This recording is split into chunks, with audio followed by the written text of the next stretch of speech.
다시 시작하겠습니다. 듣고 계시죠? 채팅창에 답변 한 명만 해주세요. 듣고 계신 분 있으시면 확인하고 시작할게요. 예. 외행성 관련 미덕과 악덕이 있냐는 질문을 이제 해주셨는데, 그러니까 천왕성, 해왕성, 명왕성은 그 기존 칠행성이 이제 합성된 거에 가까워요. 애초에 그러니까 칠행성으로 삶의 모든 영역은 다 대응이 되는 거고, 그거를 한 번 더 재조합해서 만들었다라고 보시면 되거든요.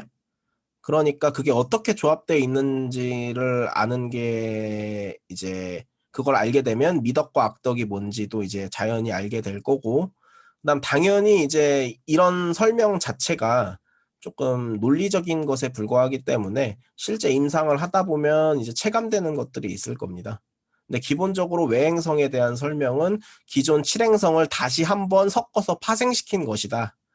그러니까 당연히 그 미덕과 악덕도 기존 행성들에 적힌 내용들을 다시 한번 섞어서 파생시킨다라고 생각을 하시면 좋을 것 같습니다. 예, 그다음에 토성 이제 내용을 진행을 할 건데, 여기 지금 적혀 있는 게 이제 제가 다시 좀 정립을 한 부분들도 있고요. 그러니까 다른 데 교과서 뭐 이런 데 읽어보시면 제가 적어 놓은 내용과 다르게 돼 있는 부분들이 있습니다. 예, 그거는 이제 좀 감안하고 보셔야 될 거예요. 예를 들어서 저 같은 경우에는 이제 고전점성술에서 말하는 섹트를 사용하지 않는데, 토성은 이제 낮의 섹트라고 얘기를 하죠. 근데 저는 토성을 그냥 밤으로 놓고요. 그다음에 여성의 별로 보고요. 사실 토성은 그러니까 나이가 중요하지 성별이 중요한 별은 아니고요. 행성마다 차원이 있다 그랬죠? 토성은 그렇게 성적 차원과 관련이 없습니다. 늙으면 남자든 여자든 이제 성 에너지가 약해지거든요. 음, 그런 것과 연관이 있습니다. 그래서 토성은 사실 성별로 보기보다는 그냥 나이대로 보는 게 좋고요. 노인이란 거죠. 그다음에 당연히 이제 분류 체계로는 외행성에 해당될 거고, 염소와 물병 자리에서 도머사이를 얻으니까 여러분들은 토성의 성질을 생각할 때 염소 자리와 물병 자리를 같이 생각해 주면 좋고, 그다음에 엑절테이션하는 천칭 자리와 반대편에 해당하는 양 자리, 이것들의 성질을 이제 토성의 성질을 이해할 때 같이 접근해 보시면 좋은 거고요. 그다음에 카발라나 차크라 이런 것들은 이제 행성의 신격과도 연관이 있는데, 이건 좀 이따 얘기를 할 거예요. 그래서 여러분들이 조금 관심이 있으시다면 카발라나 차크라, 특히 차크라를 반드시 좀 공부를 해보시기를 권유드리고요. 무라다라 차크라, 1번 차크라에 관여되는데 이게 이제 사람의 뿌리, 근본 이런 것에 해당합니다. 그리고 토성의 반대편에는 태양이 있습니다. 양자리에서 엑절테이션 얻는 게 태양이죠. 그래서 이렇게 이제 배정을 해뒀고요. 혹시 이 도표에서 궁금하신 내용 있나요?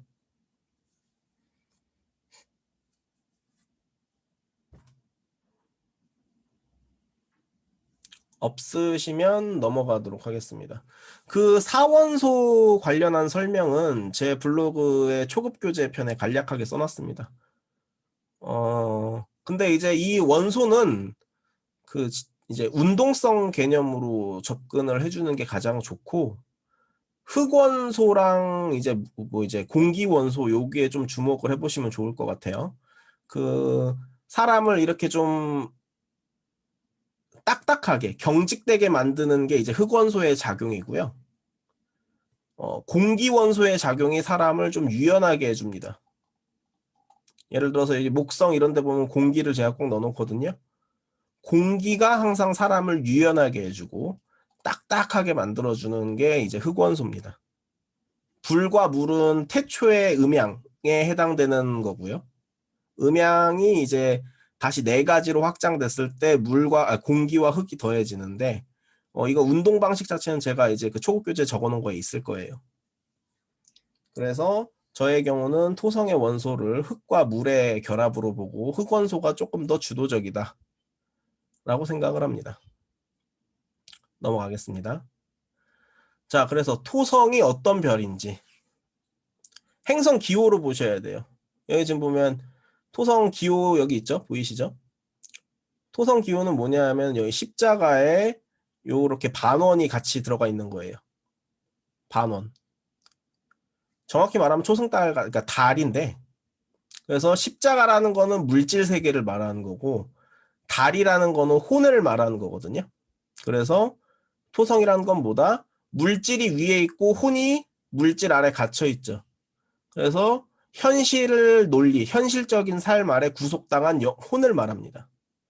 혼이라는 거는 삶의 수용적 태도, 기질 이런 것들을 담당하는 영역이에요.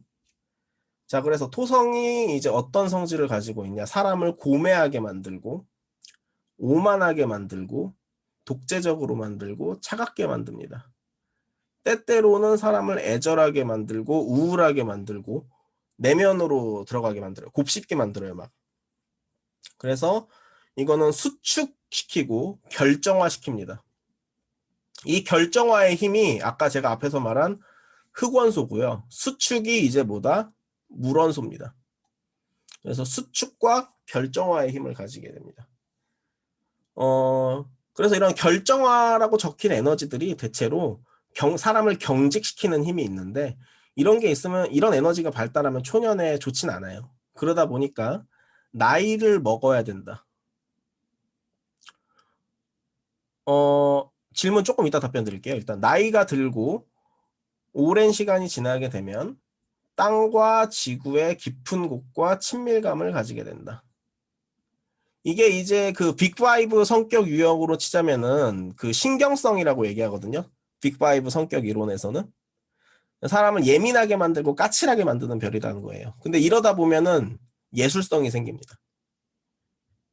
그 베토벤 같은 예술가 생각하시면 돼요. 되게 우울한 예술 하시는 분들 있잖아요. 뭐 비극이라든지. 그런 것들 때문에 이제 토성이 그 예술적 창조성과 연관이 된다는 거고요. 사실 창조성은 토성 반대편에 있는 태양의 영향입니다. 토성이란 에너지가 아무래도 경직돼 있는 에너지다 보니까 이런 흉성, 경직돼 있는 에너지들은 자기 반대편에 있는 에너지들로 보완받기를 원하는 경향이 좀 있어요. 그러다 보니까 이게 나타나는 현상이라고 보시면 될 것 같고요. 잠깐 질문 받은 내용 좀 얘기하자면 목성의 위선 고매함과 다른 점이 있냐? 토성은 위선적이지는 않고, 그러니까 토성은 위선적이진 않고요. 목성의 고매함이라고 얘기할 때, 목성이 고매하다고 얘기해야 될지 좀 모르겠어요. 왜냐하면 목성은 사실은 좀 자기 합리화적인 경향이거든요. 그러니까 그렇게 고차원적이라고 얘기하긴 그렇고 사회와 인간 사회와 나를 정당화하려는 경향이 강해요. 어떤 고차원적인 신념을 예예예. 아 예예예. 오만이요. 예. 이제 토성형은 좀 오만함이 있는데 그건 이제 조금 이따 그러니까 어떻게 얘기를 해야 되지 이거를 토성의 오만함은 좀 자의식이 발달한 거랑 관련이 있는 거고요. 일단 넘어가겠습니다. 네. 그러면 목성을 제가 오만하다고 했나요? 잠깐만요.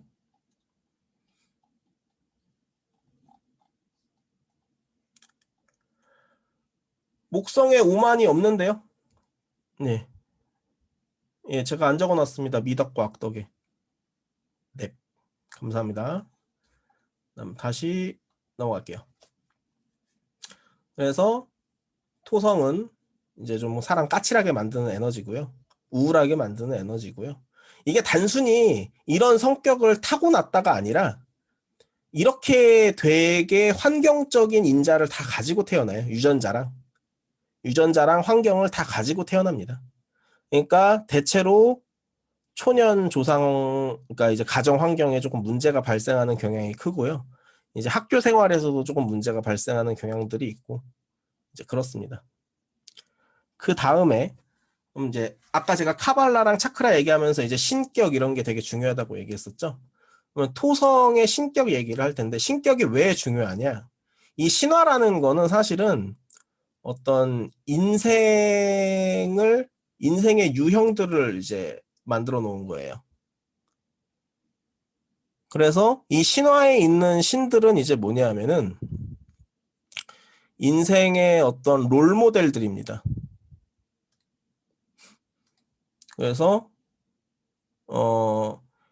이 각각의 신격들이 토성의 인생을 부여받은 사람들이 어찌 보면 본받아야 되는 전형? 어떤 태도로 살게 되는지 그런 것들을 보여주는 일종의 롤모델과 같은 개념을 하는 거예요. 그래서 이 신격에 대한 공부를 조금 저는 하는 게 좋다고 보고요. 이거 주석 누가 작성하셨는지 모르겠는데 이런 거 좀 안내해 주셨으면 감사하겠습니다. 이게 다 보이거든요. 자기 거 작성이 아니에요. 네. 다음에 저도 지금 이거를 처음 보네요. 네. 나만 되는 줄 알았는데 다 이게 이렇게 되네. 네. 네, 지웠습니다. 네, 넘어갈게요. 자, 그럼 토성의 신격 이제 보면 토성의 대표적인 신격이 헤라입니다. 헤라. 그리스 신화 좀 아시면 헤라 여신이 어떤 역할을 담당하는지 아시죠? 헤라 여신은 가정의 질서를 담당하는 역할을 합니다. 가정 질서. 그래서 제우스 신이 바람을 피면 어떻게 하죠? 바람 핀 여자들한테 다 처벌을 내리죠. 아프로디테 우라니아는 이제 플라토니안 얘기인데 아프로디테의 두 가지 차원을 말하는 거예요. 그냥 아프로디테가 이제 뭐냐면 지상의 사랑이고 아프로디테 우라니아는 천상의 고귀한 사랑이다라고 하는데 뭔가 토성과 연관돼서 영적인 거, 천상의 이런 거를 얘기한다면은 이런 거는 사실은 다 좋은 게 아닙니다. 그러니까 이제 세속적 관점에선 좋은 게 아니라 항상 자기 희생과 어떤 세속적인 것들을 놓아야 하는 아픔들 이런 것과 연관된 천상적인 개념, 영적인 개념들이고요. 그래서 사실 세속적인 관점에선 좋은 건 아닙니다.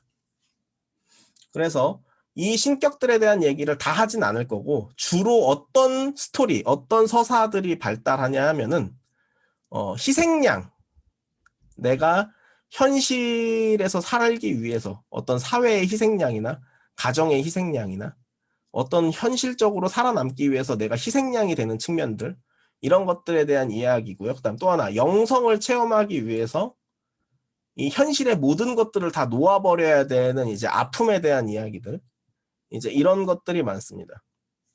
그 다음에 당연히 이제 죽음이나 파괴의 신격과 연관돼요. 대표적으로 이 시바 힌두교의 신인데 이 신은 파괴신입니다. 창조의 그러니까 이제 3주신 중 하나인 파괴신인데 여러분들이 이 파괴를 그냥 단순히 물질적인 생명과 재산의 파괴로 보아도 되지만 이 파괴에는 뭐도 들어간다? 업보, 카르마, 고난 이런 것들도 파괴하는 힘이 있다고 시바에게 전해져 내려옵니다. 그래서 이 토성의 이제 영적 차원이죠. 그래서 이 토성이 쉽게 말하면 사람의 업보를 해소해주는 역할을 담당하는 희생양이라는 겁니다. 그러면 어떤 사람의 차트에서 토성이 발달돼 있다면 그 사람은 이런 삶을 살 수밖에 없게 되는 거죠. 헤라 여신이나 뭐 시바신이나 여기 제가 다는 언급 안 하겠습니다. 뭐 파르바티나 뭐 이런 신들의 삶을 어느 정도 삶에서 비슷하게 따라가지게 된다. 이렇게 얘기를 하겠습니다. 근데 이렇게 신화로 얘기를 하면 너무 미화된 경향도 많고 현실적이지가 않으니까 다음 페이지에 써놓은 게 이제 대체로 이제 토성의 인생이 현실에서 어떻게 나타나느냐를 정리를 해놓은 건데 첫 번째 대체로 불우한 집안 출생 집안이 그렇게 대단하지 않다. 다른 조건에 의해 상쇄된다면 집안은 좋습니다. 그러니까 뭐 항성이 예를 들어 토성에 뭐 로얄 스타가 붙어 있다 그러면 얘기가 좀 많이 달라져요. 어쨌든 그래서 일단 기본적으로 불우한 가정 환경. 그다음에 형제들과의 생존 경쟁에서 밀려납니다. 이게 형제가 있을 경우에는 형제라는 거는 힘들 때 서로 도와주는 관계이기도 하지만 기본적으로 경쟁도 깔려 있는 거거든요. 밥그릇 싸움. 근데 토성이라는 건 항상 내가 희생양이 되는 거기 때문에 경쟁에서 밀려나게 됩니다. 그 다음에 토성은 좀 고독의 별이기 때문에 외아들이거나 외동딸인 경우도 있고요. 유년기에 당연히 사망 위험이 있습니다. 그 다음에 토성은 자기 인생을 못 사는 거예요. 그래서 어렸을 때부터 부모 일을 도와야 되든지 저희 외삼촌 같은 경우가 그런 케이스인데 이제 저희 외가가 조실부모를 하셨거든요.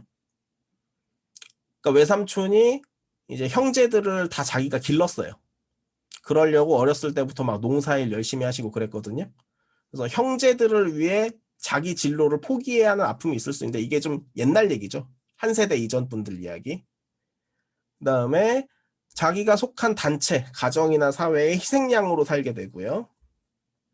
어려서부터 대체로 뭔가 욕심을 비우는 삶을 살 수밖에 없다 보니까 주변에서 보기엔 되게 좋은 사람이죠. 너는 참 애가 됐다. 성숙한 것 같다. 애어른이다. 너는 왜 너 얘기를 하지 않니? 너는 참 성실한 것 같아. 이런 소리를 많이 듣고요. 그다음 집단 내부에서 이제 왕따 당하는 경험 같은 것들도 좀 발생하는 경향이 있고, 조실 부모를 하거나 또는 어려서 되게 자기에게 중요한 의미를 가지는 사람이 죽음을 겪는 경우가 있는데, 이게 이제 율곡이 같은 경우가 대표적이죠. 어머니가 돌아가시면서 이제 한동안 불교에 심취했잖아요.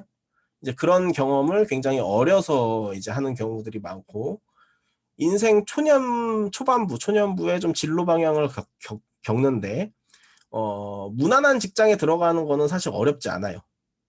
왜냐하면 이분들이 좀 현실과 타협을 좀 잘해. 마음의 고통도 많지만. 자기 삶을 살지는 못하는데 현실적 타협은 좀 잘합니다. 그래서 어떻게든 무난한 곳에 들어가서 열심히는 살 수 있는데 문제는 들어가서 자기를 디펜스를 못하다 보니까 남들이 막 자기한테 일을 떠밀어요. 그러다 보니 과로와 경무에 시달리는 경향이 높고 내가 일한 거에 대한 정당한 보수를 자기가 잘 주장을 못합니다. 이게 이제 초년에 좀 발생하는 문제인데 그래도 이렇게 좀 당하다 보면 이제 생존 능력이 발달하게 돼요. 그래서 나이를 먹으면 그래서 이게 생존력은 올라가고요. 초년에 오히려 토성이 빨리 성공하려면 집이 아예 망하든지 하는 게 나을 수가 있어요. 저희 외삼촌처럼. 뭔가 자기 주변에 자기가 책임져야 할 사람이 많을수록 이 사람이 어떻게든 타협을 빨리 해. 자기를 위해서는 열심히 안 살아. 남을 위해서 열심히 살아. 그래서 책임져야 할 사람이 많을수록 이 사람의 삶의 성공 확률이 올라가요. 그러나 건강이 상합니다. 그래서 한마디로 규정하면 희생양이고요. 이분들 인생의 전성기는 그래서 노년입니다. 토성 자체가 노년의 별이에요. 이 사람은 태어났을 때부터 노인으로 태어난 사람이야. 노인의 미덕은 뭐다? 자기 다음 세대를 기르고 이끌어주는 역할입니다. 여러분 혹시 만화 나루토 보셨습니까? 나루토에 보면 나루토의 스승인 지라이야라는 사람이 딱 다음 세대를 위해서 내 죽을 수도 있다 이런 얘기를 하죠. 그게 바로 이제 토성의 미덕입니다. 그래서 토성이 만약에 인생을 성공적으로 산다면 노년이 되어서 비로소 현실의 어떤 고난들로부터 어느 정도 해방이 될 겁니다. 이제 기본적으로 이제 토성의 인생이 대체로 이런데 토성의 이제 어려움이 얼마나 해소되었는가에 따라서 해석 수위는 당연히 변합니다. 어떤 분은 집은 부유한데 집이 좀 독재적일 수가 있어요. 내가 하고 싶은 일은 집에서 다 못하게 해. 너는 그냥 공무원이나 해. 너는 그냥 전문직이나 해. 이렇게 얘기할 수도 있어. 그럼 이거는 그래도 좀 토성의 흉이 비교적 해소는 된 거야, 사실. 근데 그 사람이 자기로서 살려고 하면 집에서 계속 막고, 이제 집에서 과보호를 하죠. 이 사람이 하려는 일을 다 못하게 막고 아무것도 못하게 만들지. 그런 부작용이 나타나기도 하고, 뭐 그렇기 때문에 해석의 어떤 뉘앙스는 다 조금씩 변합니다. 여기까지가 일단 토성에 대한 이제 설명이고, 좀 이따가 토성 예제를 하나 볼 건데, 혹시 토성 관련해서 궁금한 거 있으시면 지금 질문 좀 받겠습니다. 질문이 이건 좀 있으실 것 같은데.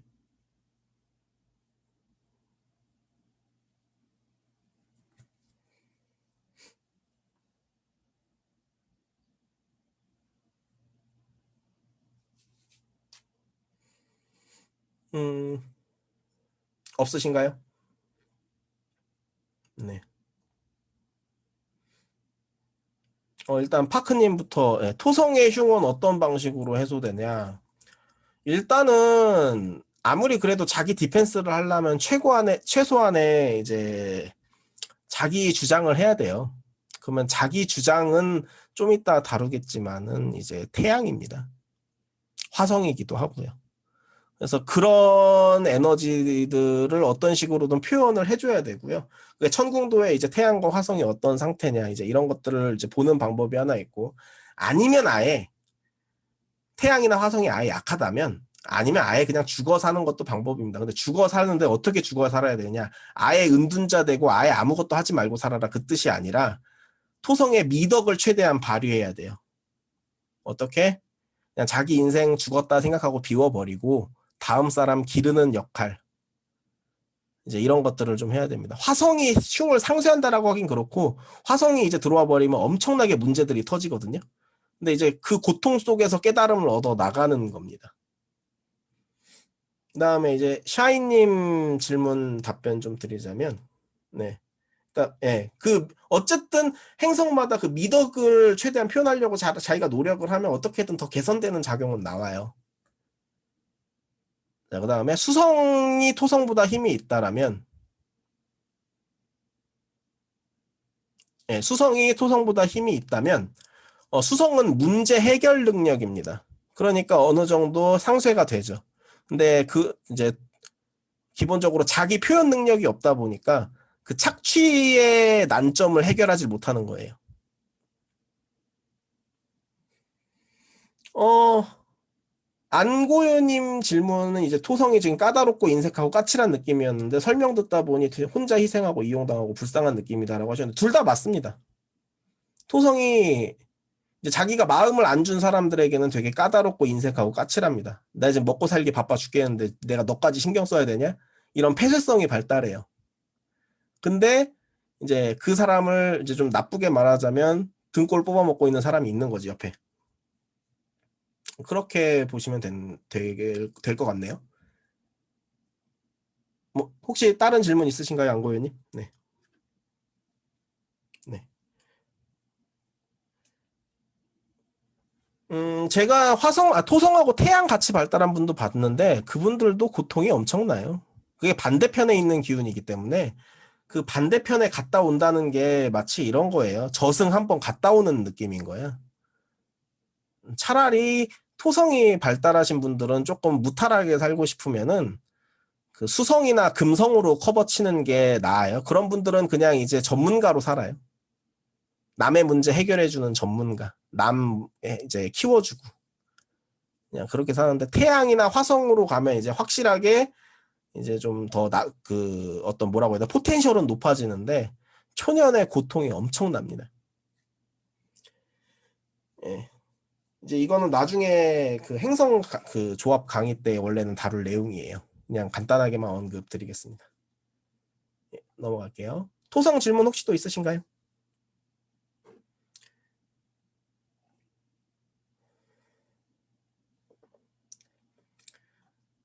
예, 넘어가겠습니다. 그러면 이제 목성이죠. 목성은 음양 중에서는 이제 양에 조금 가깝다고 돼 있는데 이거는 제가 지금 수정해야 될 것 같습니다. 이 부분을 수정을 안 했네요. 저는 지금은 목성도 사실 음으로 봅니다. 음에 더 가깝다고 봅니다. 이거는 왜 그러냐면은 목성도 순한맛 토성이에요. 길성이라고 교과서에서 얘기는 하는데 그냥 토성 순한 맛입니다. 네. 그래서 이것도 음입니다. 그다음에 그 대신 이거는 조금 더 유연해요. 토성보다는. 그래서 공기와 물이 더해진 이제 느낌인 거고. 그다음에 이제 밤의 행성입니다. 이거는 이제 노년까지는 아니고 중년. 사회로 치자면 이제 사회에서 한참 원로로 활동하시는 분들. 유명한 원로, 스승. 이 정도 포지션이고 성별은 굳이 말하면 남성에 가깝습니다. 그러니까 사실 점성학적으로 말하는 남성 여성은 능동성과 수동성의 문제라고 좀 생각하시는 것도 좋을 수 있어요. 그다음에 외행성에 해당하고 사수 자리와 물고기 자리에서 도머사이렇고 당연히 이러니까 사수 물고기와 목성의 성질을 같이 좀 비교를 해줘야 되고 그다음에 개자리와 좀 비교를 해줘야 되고 염소랑은 반대다 이렇게 생각을 하시면 좋고 목성 역시 1번 차크라 사람의 뿌리와 근본에 해당하는 영역과 관련이 크고요. 목성은 화성과 반대편, 그러니까 대립항을 구축합니다. 목성은 생명을 기르고 살리는 역할이고요. 화성은 생명을 죽이는 역할입니다. 근데 이제 좀 더 정확히 말하면 화성은 죽이는 역할이라고 말할 수도 있지만 그보다는 정의를 세우는, 질서를 바로잡는, 아 이거 아닌 건 아닌 거지, 너 그거 잘못했어, 너 그럼 벌 받아야 돼 라고 이렇게 딱 맺고 끊고 자르는, 그러니까 약간 전사나 처형인 이런 느낌에 가까운 별이 이제 화성이고요. 목성은 그냥 생명을 길러주는 어떤 스승이나 원로의 역할과 연관이 많은 별입니다. 자, 그래서 목성은 이제 뭐냐, 십자 위에 달이 있습니다. 십자는 물질이라고 했고 반원, 이 달은 뭐다? 혼이라고 했습니다. 그래서 물질을 초월하는 혼입니다. 이거는 그래서 내가 나의 혼으로 살기 위해서 합당한 환경이 나한테 주어진다는 거예요. 그러다 보니까 나타나는 부작용이 정신승리하기가 쉽다는 거예요. 장엄하고 위풍당당하고 포용력이 크고 확장적이고, 나쁘게 나타나면 좀 과대망상적 경향이 있고, 도량이 넓고 팽창주의적이고 조직적이고 공동체적이고 낙관적인 경향이 있습니다. 이게 이제 푸른 하늘과 바다와 친화적이라고 했는데, 왜냐하면 이게 제우스랑, 그러니까 신격에 대응시키면 이게 제우스랑 포세이돈이에요. 그리고 아까 물원소랑 좀 연관이 있다 그랬죠. 그 다음에 어쨌든 이게 길성에 해당하다 보니까, 길성은 사람을 유연하게 만들어준다 그랬죠. 그래서 삶의 통합성에 대한 전체적인 상이 있어서 삶에 대한 책임감 있는 판단력을 제공합니다. 그리고 종교적이고 시민적 리더십과 연관이 되고, 이 모든 에너지들이 건강과 번영과 삶의 발전에 도움이 되고요. 그리고 목성은 이제 사회적 규율, 법률이나 도덕 이런 거 있잖아요. 어떤 게 올바름인지, 사회적 이런 것들을 올바르게 해석을 제공해주는 역할을 담당하는 별이고요. 자비와 생명을 기르는 힘입니다. 근데 주로 작동하는 차원은 사회적 차원입니다. 조티시에서는 이 목성이라는 별을 구루라고 하는데 영적 스승을 말합니다. 그러니까 그 별의 이름에 이미 의미가 다 담긴 거예요. 너는 스승으로 살아라, 이런 겁니다. 그래서 목성의 이제 신격을 간단하게 언급을 해볼게요. 목성의 신격은 뭐냐면 제우스와 아테네와 포세이돈이고요. 다 이제 대부분의 문화권에서 주신의 위치에 해당하고요. 생명력과 평화와 문명의 상징입니다. 제우스 신의 이야기를 보면 자기 아버지들을 다 적폐청산을 하는데, 척결을 하는데 자기는 척결을 안 당해요. 왜냐? 제우스가 사람들에게, 그러니까 세상에 문명과 평화를 가져왔기 때문에 제우스는 뭐다? 자식들로부터 어떤 척결을 당하지 않는 거예요. 이거는 이제 그리스 신화권만 뿐만 아니라 뭐 유피테르, 미네르바, 인드라 뭐 이런 거에 다 마찬가지입니다. 신들의 왕의 위치에 해당하는 게 그런 거고요. 좀 제우스가 남봉꾼 이미지가 있는데, 다른 문화권에서는 사실 목성에 대응되는 신격들이 그런 남봉꾼 이미지라기보다는 영적인 스승과 양심과 지혜와 평화를 상징하는 별입니다. 그리고 대체로 헌신적인 신들과 연관이 많고요. 그러면 이 신격이라는 건 롤모델이라고 했죠. 목성이 발달한 분들은 이런 삶을 살아야 된다는 겁니다. 그리고 살아야 되는 것뿐만이 아니라 살게 돼 있다는 겁니다. 세네카가 이런 말을 했어요. 저항하면 끌려가고 순응하면 업혀간다. 네. 그래서 내가 어떤 별이 가장 강하게 태어났다면 그 별에 순응하지 않으면 끌려갑니다. 그 별이 가리키는 삶의 방향으로. 그러면 끌려가면 아무래도 문제가 더 많이 터져요. 자, 넘어갈게요. 그래서 목성의 인생이란 어떤 것이냐? 때깔 좋은, 일단 기본적으로 유형 자체는 이론적으로는 때깔 좋은 집안에서 태어나는 거고, 좋은 환경 아래에서 환경의 지원을 받는 거고, 좋은 품성을 가지고 무난하게 사는 분입니다. 그리고 이제 관료나 나아가서 이제 좀 높게 올라가면 스승, 고위 관료 뭐 이런 게 되는 분들이죠. 원칙적으로는 이렇게 보는 게 맞는데, 문제는 이제 뭐냐면 손님의 대다수는 평민 계급이에요. 물론 이제 무슨 계급이 무슨 시대냐, 계급이 없는데 무슨 얘기냐 라고 얘기하지만 계급이 있습니다. 오늘날에는 그 계급이 대체로 능력으로 나눠지고요. 목성은 사실은 능력을 보여주는 별은 아닙니다. 그렇기 때문에 이것도 현대사회에서는 그냥, 그러니까 신분제가 오히려 강고할수록 목성이 오히려 좋긴 할 거예요. 일단 출생이 좋아질 확률이 높아지니까. 근데 오늘날에는 이게 능력이 더 중요해지는 시대다 보니까 올라가려면, 그러다 보니까 이게 자기가 생각한 만큼 잘 안 올라가져요. 그래서 저는 그냥 이게 토성 순한 맛이다, 좀 이렇게 얘기하는 편입니다. 근데 그래도 토성보다는 훨씬 상황이 좋은 게, 토성이 희생양이라면은 이제 목성은 헌신이에요. 다만 착취당하기보다는 자기 소속 집단으로부터 혜택을 받고요. 근데 그 혜택이 공짜가 아니라는 거죠. 헌신을 해야 돼요. 그래서 이제 좀, 뭐 사기꾼이나 이렇게 도둑질 하시는 분들은 목성운에 잡혀가요. 감옥 가요. 네. 그다음에 관료나 이제 직장인으로서는 좋으나 큰 성공을 하기는 어렵고요. 애초에 목성이라는 건 그냥 자기 타고난 계급이나 집안 환경에 그냥 녹아들어서 살다가 이제 가시는 분들을 말하는 거예요. 그러니까 딱 어떤 사람 차트에서 목성이 가장 발달돼 있다라고 한다면은 그냥 이 사람 집이 얼마나 잘 사나, 아버지 뭐 하시노, 이런 것부터 딱 확인을 해야 돼요. 두 번째는 뭘 봐야 된다? 직장 퀄리티를 봐야 돼요.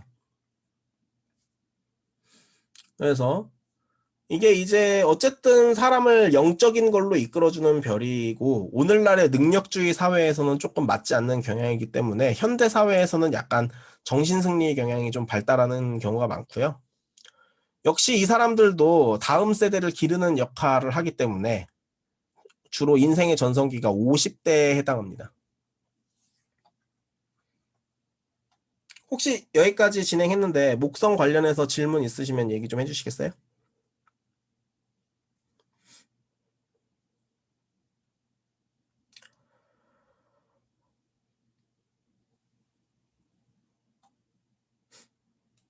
일단 샤이님 질문. 목성이 물질적 이득과는 상관성이 적은, 그렇죠. 목성은 사실 그러니까 쉽게 말하면 복입니다. 복.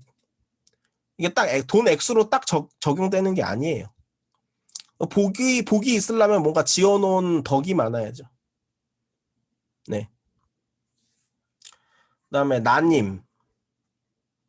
어떤 행성이 발달했는지 판단하는 기준은요. 물질, 그러니까 이제 지금 디테일하게 언급하자면 너무 길어지고 딱 핵심만 언급하자면, 물질계에서 어떤 행성이 가장 힘이 강력하게 나타나는지를 찾는 거예요. 근데 앵글이나 케이던트로는 그게 안 돼요. 제가 해본 바로는. 저는 물질계에 해당하는 영역에 어떤 행성이 가장 가깝게 아스펙트를 맺느냐로 봅니다. 디테일하게 얘기하자면 여기서 되게 길어질 거예요. 이해가시죠? 넘어가겠습니다. 네. 그다음에 이제 화성을 들어갈 거예요. 봅시다. 화성은 이제 양이고요. 불원소 더하기 흑원소입니다. 제가 아까 흑원소가 항상 결정화, 고정화, 딱 틀을 잡아주는 역할이라 그랬죠. 이것도 필요하긴 한데 부작용이 많아요. 그리고 인간이 다루기 힘들어해요. 유연하게 다루질 못해. 그러다 보니까 화성도 부작용이 좀 있는 별입니다. 그래서 흉성이다, 이렇게 얘기를 합니다. 낮의 성질이고요. 젊은 남성이고요. 화성은. 근데 여기서 조금 생각하셔야 될 게, 여자여도 화성이 발달한 경우는 남성성이 발달합니다. 그러니까 남성성, 여성성을 꼭 생물학적 성별로는 보지 않는 게 나을 수도 있는데, 또 한편으로는 어쨌든 생물적인 거를 또 부정할 수는 없다. 그렇게 생각을 하시면 좋을 것 같고요. 외행성에 해당하고 양자리, 정갈자리, 염소자리랑 연관이 많고 개자리랑 반대편이다. 그 다음에 차크라. 2번 차크라에 해당하는데 2번 차크라는 성에너지입니다. 성에너지랑 연관되어 있고요. 그 다음에 화성은 달과 목성과 반대편에 있습니다. 화성을 한마디로 딱 규정을 한다면 화성이라는 건 그냥 이기심이에요. 목성과 달 모두 이기심을 내려놓는 거랑 연관이 있는데, 달과 목성의 차이는, 달은 어찌 보면 정말로 이기심을 내려놓을 수 있을 정도라고 보면 되고, 물론 인간인 이상 완벽하게 내려놓을 수 없지만, 목성은 정신승리로 가는 경향이 강하다 이겁니다. 여기까지 설명할게요. 자, 그래서 화성이란 뭐다? 물질의 압제에 고통받는 영입니다. 왜냐하면 이 동그라미가 태양 기호에서 가져온 거고요. 이 화살표가 원래는 옛날에는 십자였어요. 지금은 이게 이제 남자 성기의 상징물로 이제 대체가 된 건데, 기본적으로는 십자가 위에 있고 십자 아래에 영이 있다. 영이라는 건 인간의 능동적인 표현력, 자기 표현력을 말합니다. 그래서 화성이라는 건 뭐다? 현실 논리 아래에서 자기 표현력이 갇혀 있다는 거예요. 그래서 이 사람은 자기를 표현하는 힘을 어떻게 한다? 언제나 물질 논리와 현실 논리의 토대에서만 한다는 거예요. 아, 돈 안 되는 걸 왜 해? 이렇게 얘기하는 게 화성이라는 겁니다. 자, 그래서 화성은 뭘 보여준다? 삶의 역동적 에너지, 열정과 결단, 과단성, 불꽃과 열, 이런 것들을 보여주고요. 용기, 신체의 힘, 신체의 어떤 활력, 정확히 말하면 활력이라기보단 쥐어 짜내는 힘, 그리고 예민한 정신, 그리고 날카로움. 이게 화성도 그래서 좀 지능을 높여줍니다. 화성이 왜 지능을 높여주냐면 사람이 돈이 걸리거나 뭔가 큰 게 걸리면 머리를 막 굴리거든요. 그런 거랑 연관된다고 보시면 됩니다. 그 다음에 화성은 주로 이제 작동 차원이 목성하고 화성, 태양 모두 다 사회적 차원하고 연관이 많아요. 그러다 보니까 얘도 이제 사회적 차원에서 주로 투쟁하는 힘이 있습니다. 그러니까 그리고 화성은 어쨌든 싸움의 별이다 보니까 이제 편을 갈라요. 그래서 우리 편은 내 사람들, 내 형제, my brother 이렇게 되는 거고, 그다음에 이제 반대편은 너는 이제 토벌해야 될 악 이렇게 딱 규정이 되는 거죠. 그래서 형제적인 동지애 뭐 이런 영역에 해당돼요. 주로 정치 영역에서 이제 그 진보와 보수 지지자들 뭐 이런 느낌으로 보시면 될 것 같고요. 이거는 이제 또한 공학의 영역입니다. 철이나 강철로 작업하는. 그다음에 여기 지금 밑에 나오죠. 화성의 날은 고대에도 뭐였다? 집회 시위하는 날짜였다. 그러니까 시위하는 날은 뭐다? 사람들 목소리 내는 날이다. 이런 의미죠. 자, 그래서 화성의 신격. 화성의 신격은 크게 두 가지입니다. 하나는 이제 전쟁의 신 아레스고요. 하나는 대장장이의 신 이제 헤파이스토스입니다. 뭐 다른 데 다 찾아봐도 화성에 대응하는 신격들은 뭘 의미한다? 전투, 전쟁, 분노, 광기, 용기, 투쟁의 신격 이런 롤모델로 사는 분이 하나 있고 또 하나는 이제 뭐냐면 그 토니 스타크처럼 사시는 거죠. 불과 공학과 대장장이 뭐든지 도구를 생계에 필요한 도구들을 땅땅땅 해서 만들어내는 생계 해결사의 신격 이렇게 두 가지로 나누어집니다. 그래서 자, 화성의 인생이란 뭐냐? 저는 이제 이렇게 얘기를 합니다. 내가 태어난 고향, 나의 터전을 혐오하는 소년. 그 소년의 이야기입니다. 그래서 도시로 상경해서 아, 나 대박 칠래. 이런 이제 욕심과 야망이 많은 소년이에요. 대체로 초년에 매우 억압적인 부모한테 시달려요. 자기 의사를 표명할 때마다 화성이 뭐라 그랬죠? 물질 논리에 속박당한 영이라 그랬죠. 자기 의사를 자꾸 표현해. 하지만 부모가 막아. 너 그거 하면 개털 돼 임마. 너 그딴 거 할 생각도 하지 마. 이렇게 자꾸 이렇게 억압을 해요. 그래서 이제 부모나 자기가 속한 커뮤니티로부터 주로 꼴통 소리를 듣고 삽니다.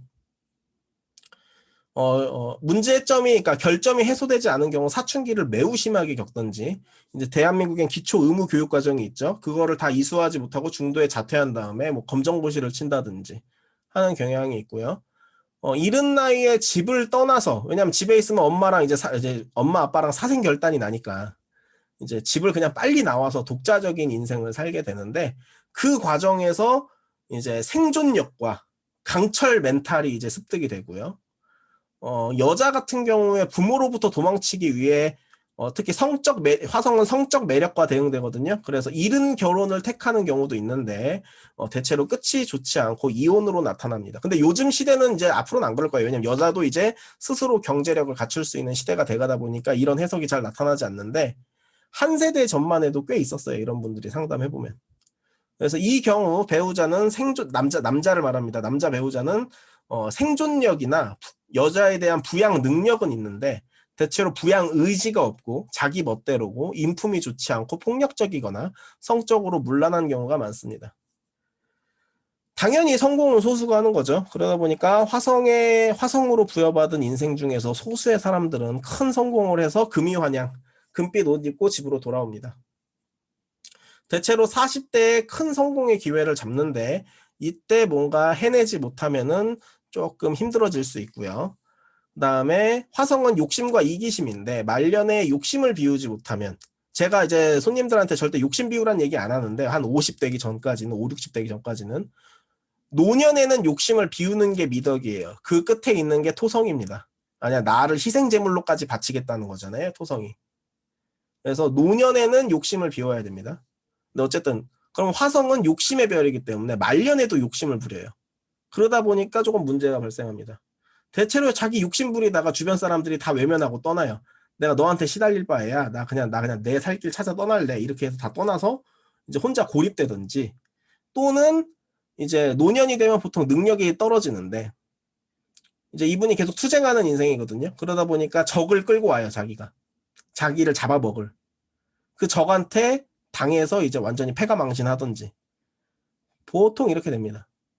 그래서 화성의 흉이 이제 극복이 될수록 이런 해석의 수위를 기본적으로 좋은 쪽으로는 해야 하나, 기본적으로 화성은 이러한 테마가 굉장히 짙게 반영돼 있습니다. 자, 여기까지 혹시 화성 질문 있으시면 화성 받고 태양 나갈게요.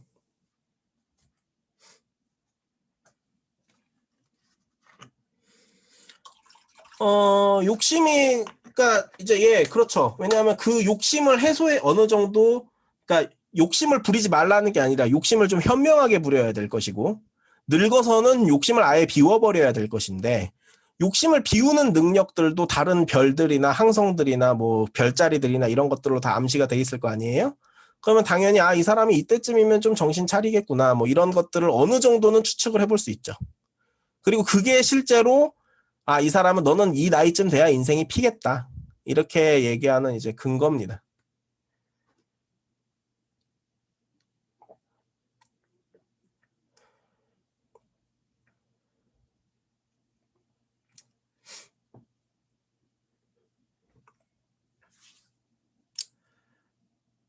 다른 질문 있으신가요?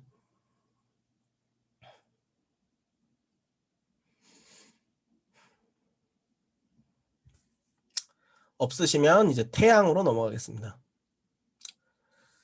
태양은 음양 중 양이고요. 사실 태양은 순수성이라 원소를 하나로 봐야 된다는 입장도 있는데 저 같은 경우에는 불과 공기의 합성으로 봅니다. 그 다른 플랜터리 매직이나 이런 책에서는 아예 태양이나 달을 공기라 그래요. 아까 말했다시피 공기가 그 플렉서블, 유연하게, 뭔가 삶을 유연하게 받아들이게 만들어주는 힘이 있거든요. 그래서 아예 태양과 달을 공기라고 보더라고요, 그 책에서는. 근데 그래도 기본적인 성질이 아예 없진 않기 때문에 불과 저는 공기의 합으로 보고, 낮에 해당하는 별이고요. 이거는 이제 남성과 아버지와 리더십을 상징하는 별입니다. 당연히 이제 광원, 에너지원인 루미나리고, 사자자리와 양자리와 친화성이 있고 천칭자리와 반대편입니다. 그다음에 카발라는 이제 카발라나 차크라는 이제 3번 마니프라에 해당하는데, 이 3번이 자기 표현이에요. 그 다음에 토성과 달과 반대편에 있습니다. 그래서 태양 기운은 뭘 의미하냐면 요 안에 있는 게 태양이고요. 바깥에 있는 게 태양이 방출하는 빛물입니다. 빛. 그래서 태양이 저물 때 어떻게 되죠? 빛과 함께 사라지죠. 그렇기 때문에 태양은 언제나 빛 그 자체인 거고, 태양이 뜨고 지는 것과 상관없이 태양은 언제나 영원성의 상징입니다. 시간의 상징이 아니에요, 태양은. 그래서 태양이라는 건 뭐다? 중심에서 에너지를 방출하는 신성한 영입니다. 이 태양의 성질은 성격으로 표현될 때는 권위적이고 창의적이고 차분하며 용기를 가지고 자기 표현력이 있고 리더십이 있는데 대체로 공격성은 없어요. 단 태양이 손상되면 공격성이 나타납니다. 그다음 풍요로움, 건강함, 영적 깨달음을 이제 그러니까 조화시키는 거고요. 그러니까 이게 단순히 영적 차원만 나타나는 게 아니라 사회적 성공과 개인적 삶을 다 챙기는 별이에요. 한마디로 이것도 화성의 욕심과는 다르나 대체로 화성의 욕심은 그냥 돈 욕심이거든요. 이거는 다 챙기고 싶다는 거죠. 다 해먹겠다는 거예요, 자기가. 그래서 이거는 공정함을 상징합니다. 생명을 부여하는 온기와 낮의 빛. 그다음 이제 에너지와 물질의 방향성과 분배, 그리고 현명한 조언, 계시. 태양의 신격 중에 아폴론이 있거든요. 아폴론은 예언을 의미합니다. 그리고 이게 마음의 평형 상태를 찾아주는 힘이 있고요. 자, 이제 신격을 보겠습니다. 자, 아폴론, 디오니소스, 헬리오스, 헤라클레스. 이게 태양의 신격입니다. 이제 신화들을 다 논하기는 어렵고 대체로 뭐랑 연관된다? 예언, 비전, 삶의 진실, 엑스터시, 황홀경, 신성한 광기, 자긍심, 미적인 균형 이런 것들을 담당하는 신격이고요. 이거를 이제 어떻게 얘기를 하면 좋냐면 이런 거예요. 태양이 발달한 사람은 어렸을 때부터 나는 이거를 하기 위해 태어났구나라는 내적인 확신을 얻어요. 그게 예언과 비전과 계시인 겁니다. 그리고 그 계시는 합리적으로 설명되지 않기 때문에 광기인 거예요. 그리고 누가 얘기해도 그 내적인 확신이 흔들리지 않기 때문에 자긍심이 있는 거예요. 그리고 그 내적인 확신을 미적 균형을 가지고 추구하는 겁니다. 그래서 태양은 그 자체로 영웅을 상징하고요. 그리고 그 영웅의 비극을 상징합니다. 왜냐하면 모든 영웅은 자기 내적인 그 확신과 깨달음을 사회에 전달하기 위해서, 세상에 전달하기 위해서 자기의 모든 것을 바치는 사람인데 결국은 세상으로부터 버려지기 때문입니다. 왜냐? 현실을 지배하는 건 결국 토성이기 때문에 그렇습니다. 태양은 토성의 반대편이죠. 그래서 사도 바울은 이런 얘기했습니다. 그리스도는 태양의 상징이에요.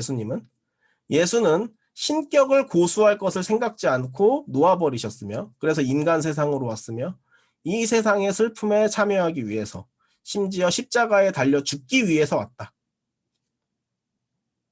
태양이 발달한 분들은 실제로 어떤 힘이 있냐 하면 인생이라는 이 무대, 삶의 슬픔의 무대에 기쁨을 가지고 참여하려고 합니다. 왜냐하면 그것이 자기 자신으로 사는 길이기 때문입니다. 그래서 태양은 자기 표현이면서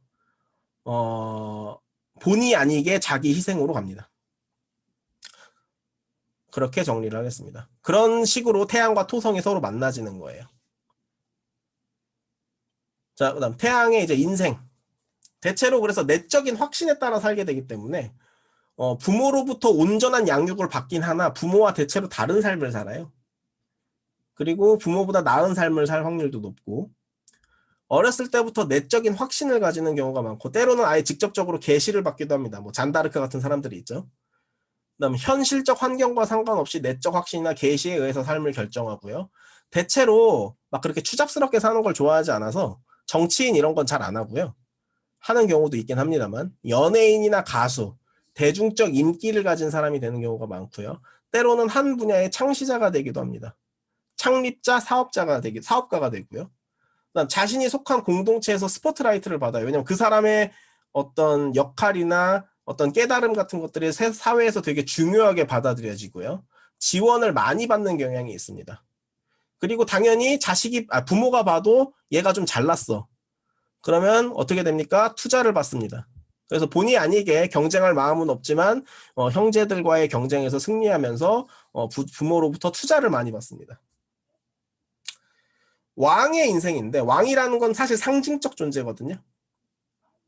대통령을 이제 국가의 표상이라고 하죠. 그러니까 이 나라 자체를 상징하는 존재라고 하는데 이 왕에는 성군과 폭군과 고군이 있습니다. 성군은 당연히 뭐 세종대왕 같으신 분이고 폭군은 뭐 많고요. 외로운 임금도 많고 이제 독재자입니다. 폭군과 고군은. 토성이 발달하면 외로운 임금이 되고 화성이 함께 발달되면 폭군이 되고 길성이 함께 발달되면 성군이 될 겁니다. 어떠한 경우에도 흔들리지 않는 내적인 확신을 의미하지만 현실적 뒷받침이 없을 경우에는 그냥 미치광이 비슷하게 됩니다. 나는 확신이 있는데 아무도 안 알아주는 거예요. 그러면 태양인데 그럴 수 있나요? 그럴 수 있습니다. 왜냐하면 다른 조건들이 개입하면 또 얘기가 달라지기 때문에. 그렇게 얘기를 해보겠습니다. 태양 관련해서 혹시 질문 있으신가요? 질문 받고 5분 쉬었다가 예제 차트 보고 이제 진행하겠습니다.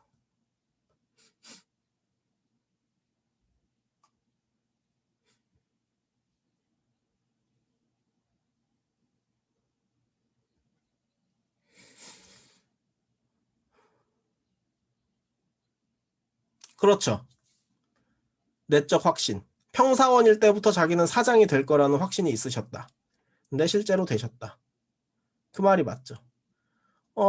태양일 수도 있고, 뭐 다른 요소에 의해서도 그렇게 될 수 있는데, 어쨌든 태양의 역할이 기본적으로 큽니다. 그런 사람은. 다른 걸 수도 있어요. 사실 차트를 봐야 아는데, 일단은 그런 사람들은 태양을 의심해 봐야 됩니다. 그리고 그런 사람 딱 들어오면 위에 사람들이 견제해요. 얘 내 밥그릇 위협한다 하고. 윗사람으로부터 이제 견제를 엄청 당하고, 주변에서도 동기들도 다르게 대우합니다. 얘 뭐 다르다. 뭔가 다른 사람이다. 대우가 달라요. 딱. 동기들은 떠받들어주고 위에서는 찍어 누릅니다. 보통 그렇게 되죠.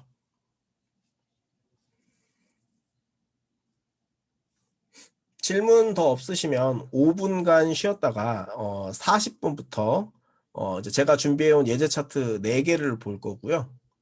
그 다음에 이제 그 선생님들 뭐 차트 이제 알려주시면 차트를 보는 시간을 가지도록 하겠습니다. 5분 쉬었다 나갈게요.